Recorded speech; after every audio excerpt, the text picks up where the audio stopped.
Okay.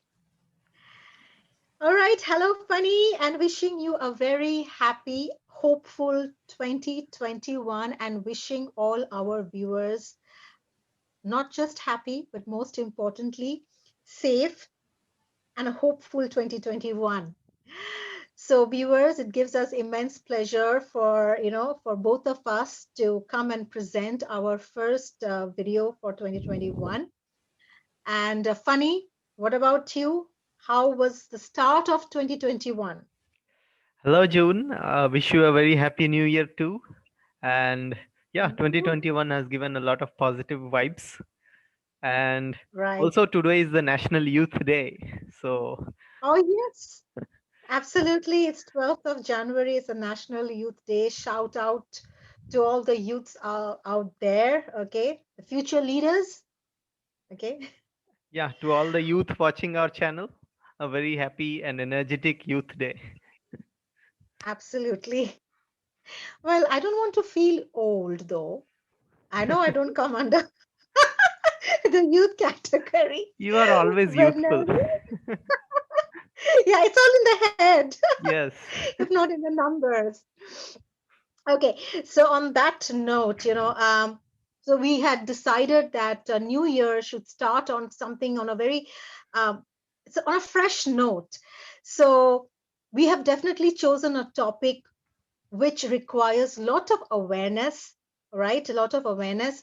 And this is the introduction video to that topic because very soon we are going to come out a sequel of this video where we will be talking in a little bit more in detail about what we will be sharing today in this video. So, yep, keep watching out and a sincere request in this new year that we have more subscribers to our channel, and with more subscribers, more motivated we feel. Okay, so on that note, so let's begin. However, before I begin, just one small thing, and that is Funny. Let me ask this question to you. Although the question is also for the viewers, that how important do you think the role of instruction, you know, uh, plays in the classroom, whether you're in the classroom teaching or whether it's an online? How important do you think is the instructions of the teacher or certain instructional strategies? Yes, instructional strategies are just like the backbone of the classroom, which are used to build up the lesson. They are very important, and having good strategies will definitely help the teacher as well as learner to correctly focus on the lesson and do not distract from there. Okay, so when you say instructional strategy, can you think of an example, Mm, something that you are aware of or you have come across?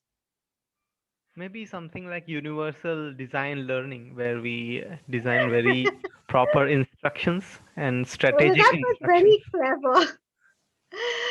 Okay, universal design learning. All right, so Funny says universal design learning. Well, so viewers, are you aware of this term? If yes, fantastic, congratulations.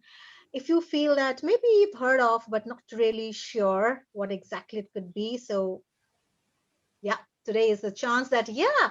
So today we will be talking about instructional strategies, okay? And this is completely backed up by scientific research. So it is not very fanciful or imagination based. It's very, very scientific. And instructional strategies is something that all the teachers not only should be aware about, but you should have a necessary training on the same. Okay, and until and unless you don't get trained, definitely read more about it. And yes, the videos are there, as today it will be more on the introductory side of instructional strategies as what it is, and what type of instructional strategy that we can talk or work on, and why they are important, and then going on to one of the instructional strategy that we will be talking in our upcoming video. Okay, so let's begin. So, as Funny said, universal design learning. Now, I would like our viewers, please kindly focus on this circle, that which you see.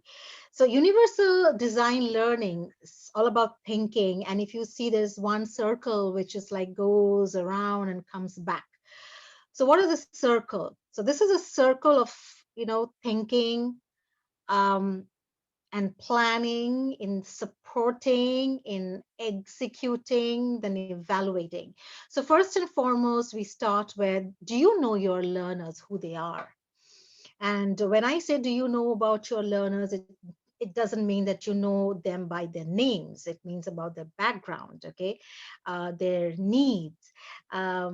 Of course, their economical background, their educational background, how they have been performing, and certain needs, right? And after you have done enough research and you have enough information, well, then the next step, it goes without saying. So, what is it that I will have to do? What are we here, to do? What am I going to do next with this? So I have this chunk of information.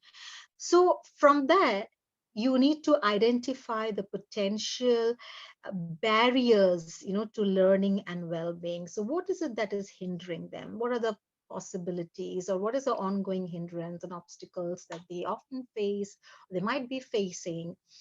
And then going ahead will be then, now if these are the obstacles and hindrances, so what kind of supports can I lend them?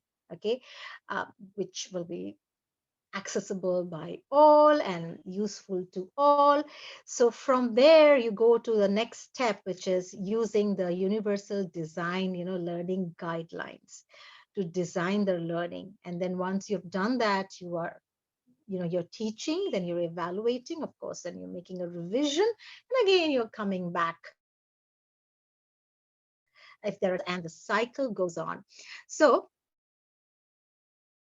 universal design learning, in short, is all about, where you're giving your students flexibility, so they're flexible, they don't have to they don't find themselves in a very rigid set, in a setup or an environment. Therefore, if there is a flexibility of way of learning, success is guaranteed. So allowing the students to access materials is very important, the resources, to keep them engaged in the, in the free flowing process, which is well planned and designed well, with every step. And therefore it helps the teachers to engage the kids, or should I say engaged any age learners, not just kids specifically. So it just makes the learning far more enjoyable, joyful, and stress free. Okay? So universal design learning is, in short, this is what it's all about. Now, why universal design? So the question should be very, very obvious. If some of you were already thinking that, well, it sounds fine, but if there were a viewer somewhere, or viewers like me, of course, I will have this question, but why? Why do we actually need that? I understand to give them the support, but again, where is the need arising from? So the first and foremost, there is no one size which will fit all. Therefore, everybody has different needs. It goes without saying. The students are coming from different educational background, and they have different attention spans, because yeah, we know that young learners have short attention span, adults will have slightly better attention span, but again, like not more than 10 minutes perhaps. And there are many adults who have less attention span, or exactly that of a young learner. So again, attention spans are not very specific, it may vary. They all come from different language background, they have different language abilities to, uh, to mention it, and they have different cultural backgrounds. Therefore, there are so many factors. I mean, right now we have like important 5 factors. Therefore, when if I have to take everything together, and I think of one environment and a couple of supports, which is not like, okay, supporting to one student only, or another way of supporting the other, but in general, instruction patterns, and technique that will be helpful to all. So yeah, so that's why the need for universal design for learning is so imperative. And of course, this is one very important factor if you are grooming yourself as a 21st century teacher.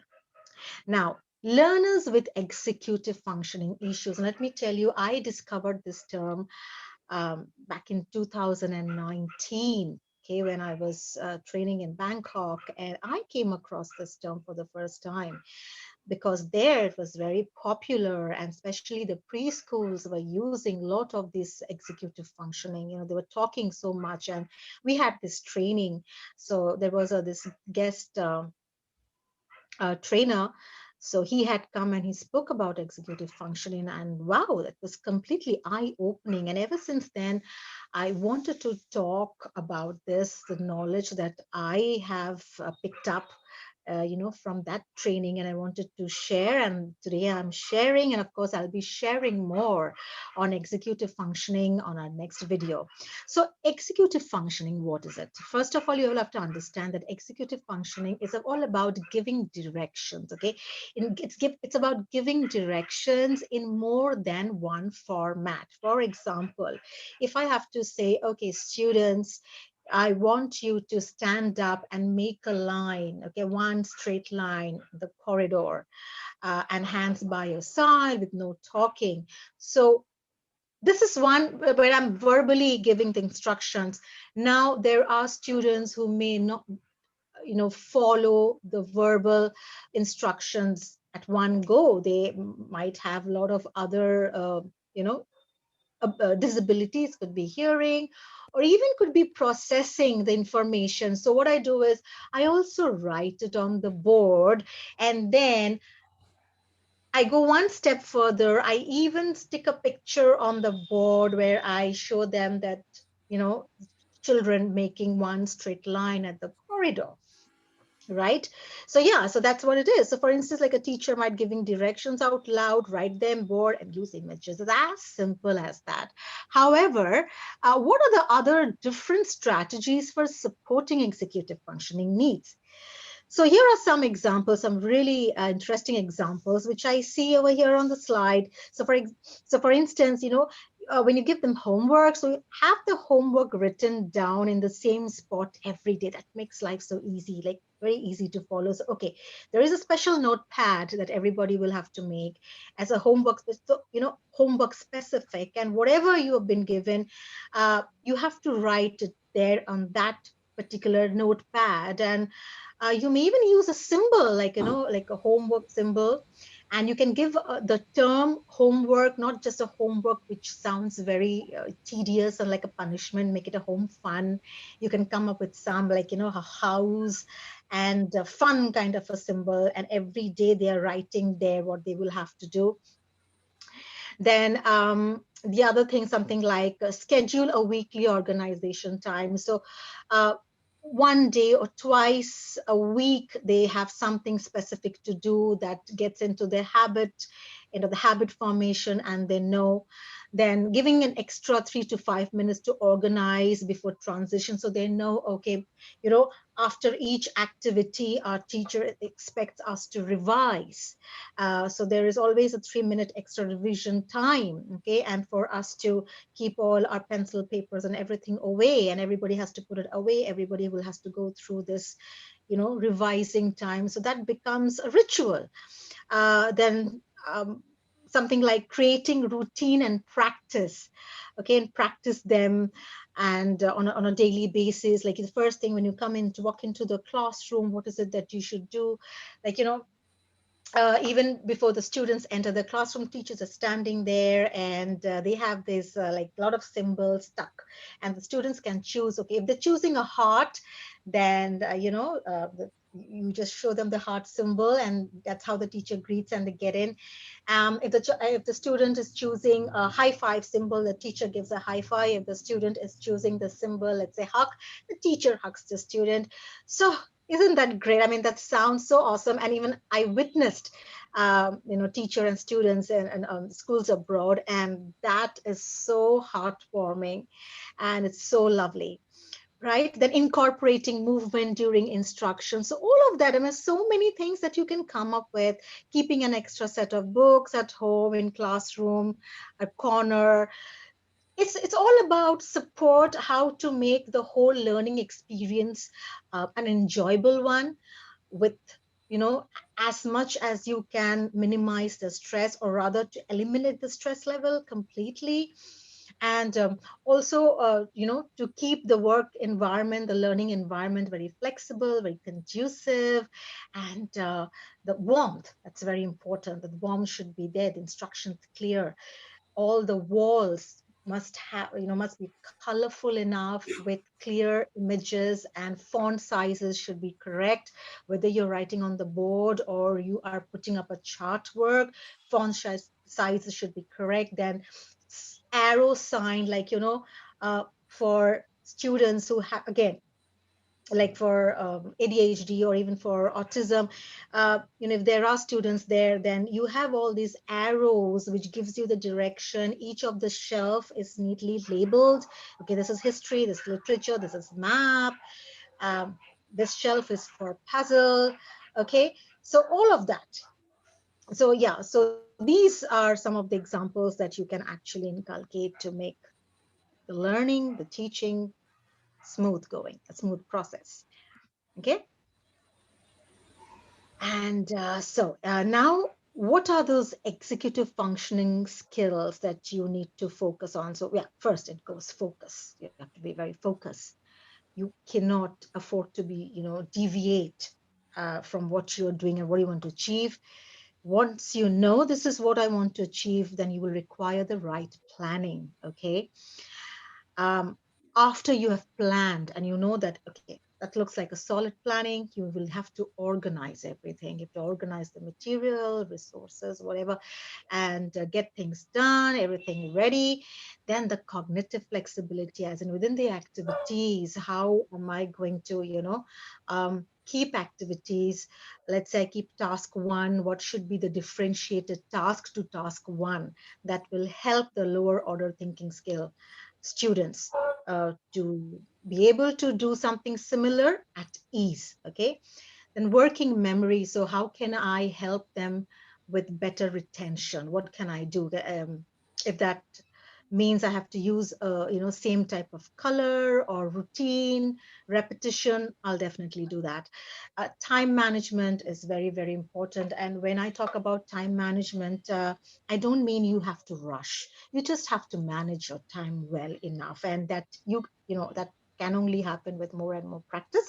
So initially, even if you are running late or you're ending up finishing early, with practice, with more and more classes that you will be attending and you will be conducting, you will get better with time management. And I promise you, after that, you need not even look at the watch. I can assure you of that.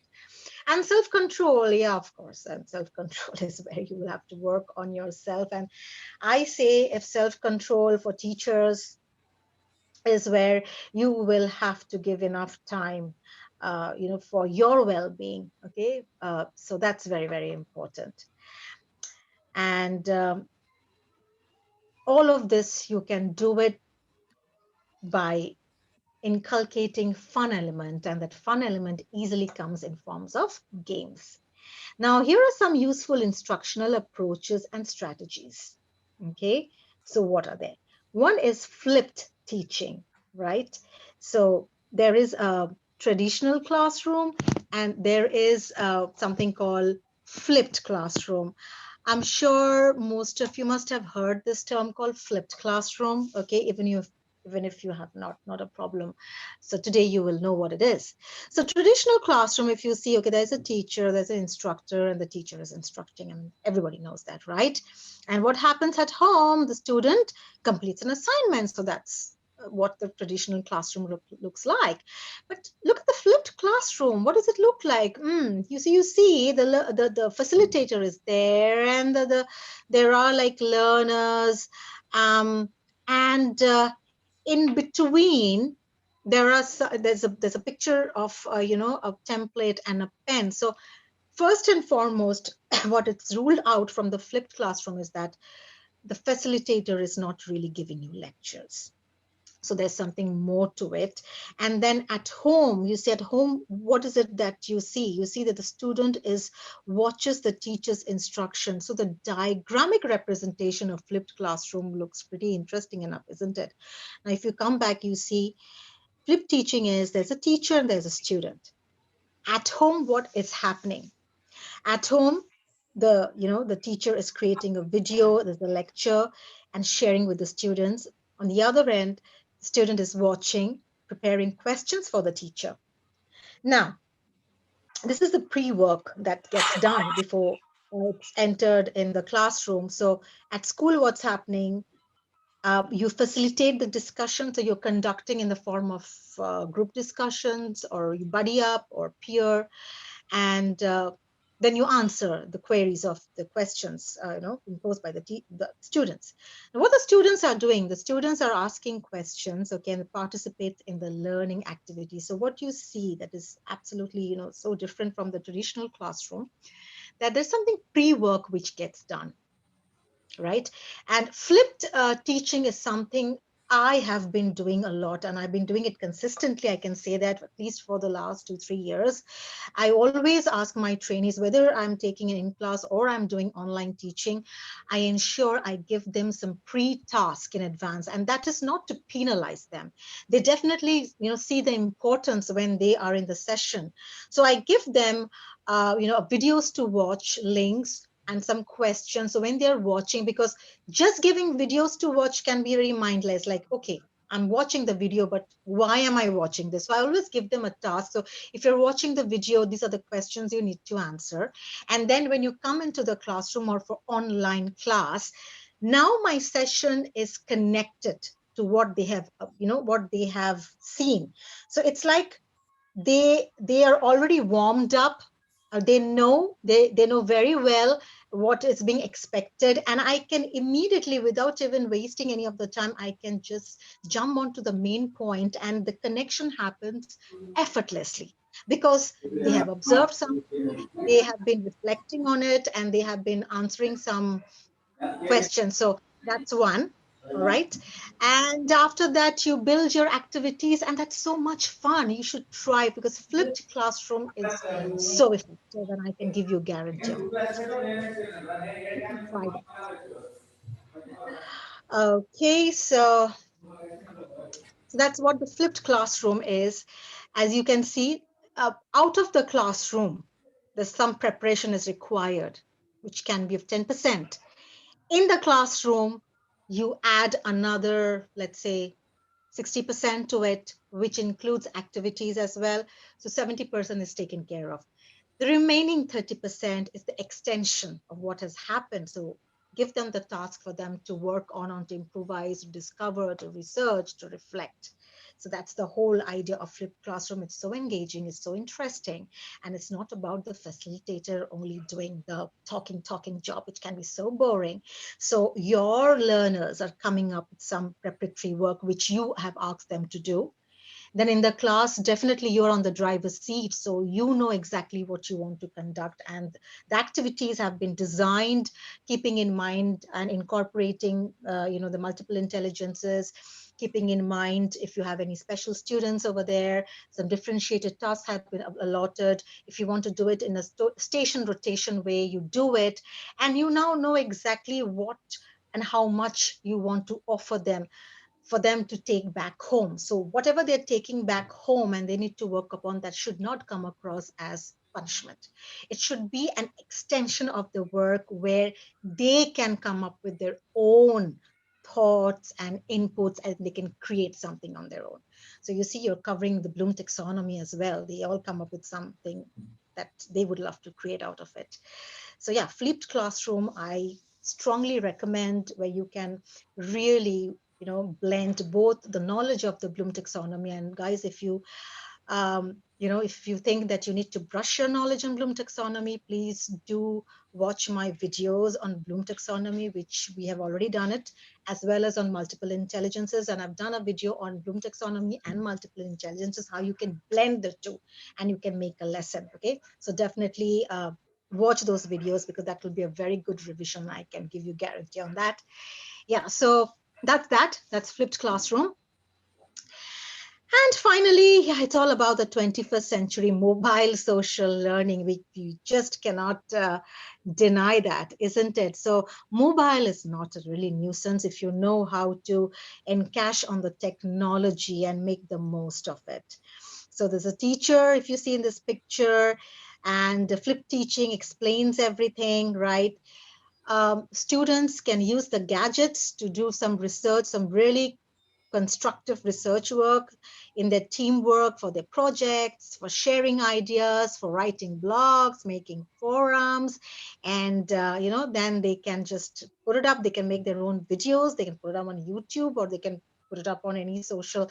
If you have a dedicated site where all the students go and put up their work, and yeah, there's so much. So then there is building the connection with experts around the globe and having a Zoom meeting, and it goes on and on and on. I mean, there's so much. It's actually never ending if we think of it, right? So